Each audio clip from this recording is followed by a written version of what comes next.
In this video, we're going to find percent increases and decreases.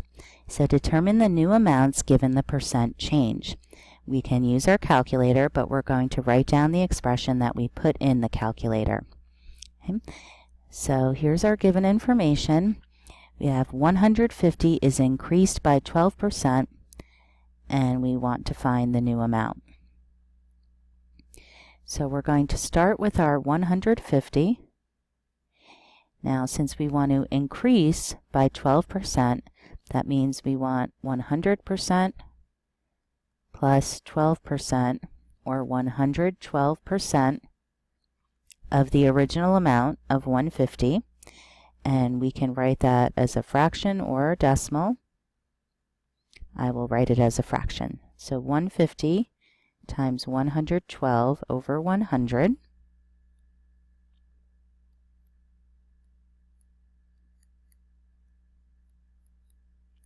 gives us 168. Okay, so 150 is increased, so I expect my answer to be larger, which it is, so that's correct. Okay, or that verifies that at least we went in the right direction. Now we have 3,000 is decreased by 27.5%. So let's find our multiplicative factor. We're going to take 100% and subtract off 27.5%.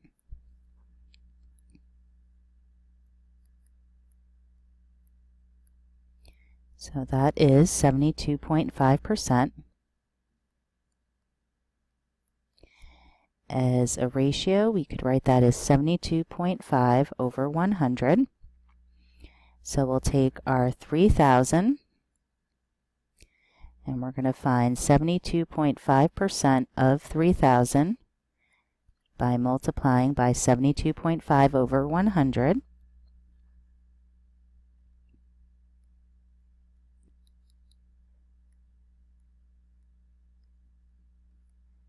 And this gives us 2,175.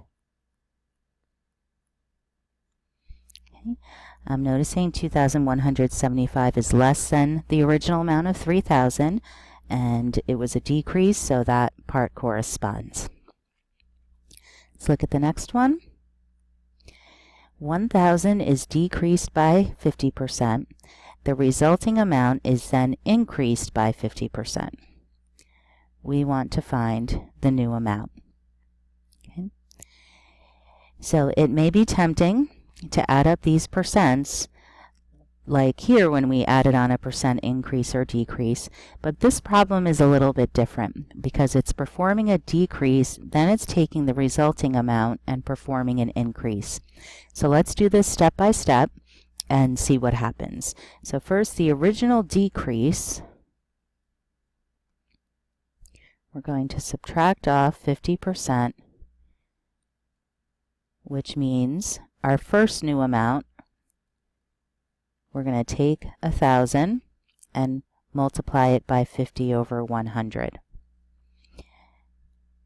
So we're decreasing 1,000 by 50%, which will be half, but it's good to know we can always follow this process, which is 500.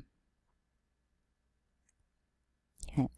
Now we're taking the resulting amount, which is 500, and we're increasing by 50%. So first let's find our factor. We're increasing by 50%. That means we want 150% of 500. So we'll take 500 and we multiply by 150 over 100 for 150%.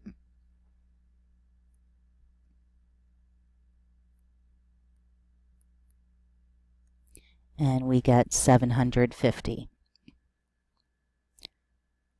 Okay, so notice decreasing by 50% and then taking the result and increasing by 50% does not get us back to where we started. And let's think about why. When we did the decrease of 50% of 1,000 is 500. But we're performing the increase on 500, not on the original 1,000, and 50% of 500 is only 250. So increasing and adding that on brings us to 750. Let's look at the next one. 600 is doubled. What is the new amount? What is the corresponding percent increase? Okay. So if 600 is doubled, that means we're multiplying 600 by 2. And that's pretty easy. We have 1,200 is our new amount. Okay, but how would we write doubled as a corresponding percent increase? Well, we can think of working backwards from our multiplicative factor. So if our multiplicative factor is 2, because that's what we multiplied by, okay, if we want to write 2 as something over 100,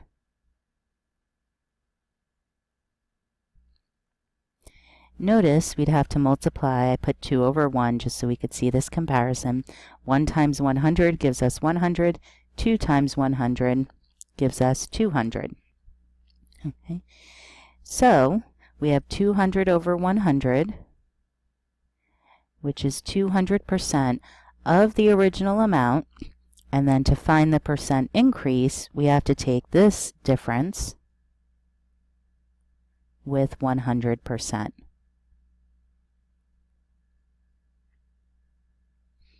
Okay, so that means doubling is a 100% increase. Now think about why this makes sense. So I know these computations and working backwards are a little bit tricky, but if you have 100% of 600, that's 600. And here we have 2 copies of 600. This is the original amount, and this is the increase. Well, the increase equals the original amount, which is 100%. Okay. Let's look at the next one. 500 is decreased by half.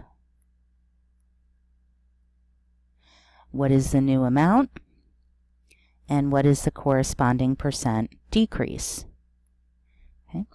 Well, if 500 is decreased by half, we could think of this in 2 ways. Either 500 divided by 2, which is the same as 1/2 of a copy, or multiplying 500 by 1/2.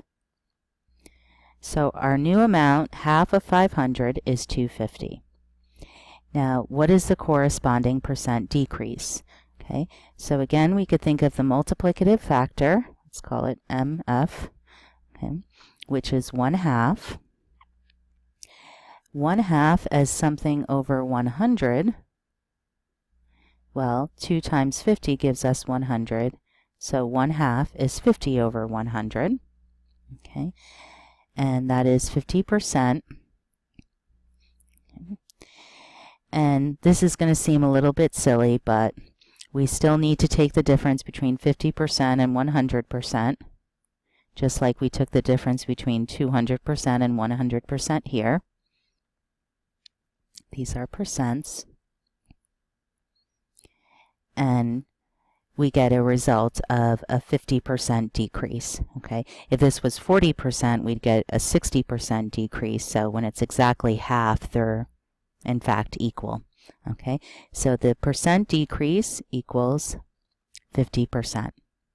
Okay, and again, you could think of, well, if I am taking half of 500, 1/2 as a percent is 50%, and that leaves me with 250.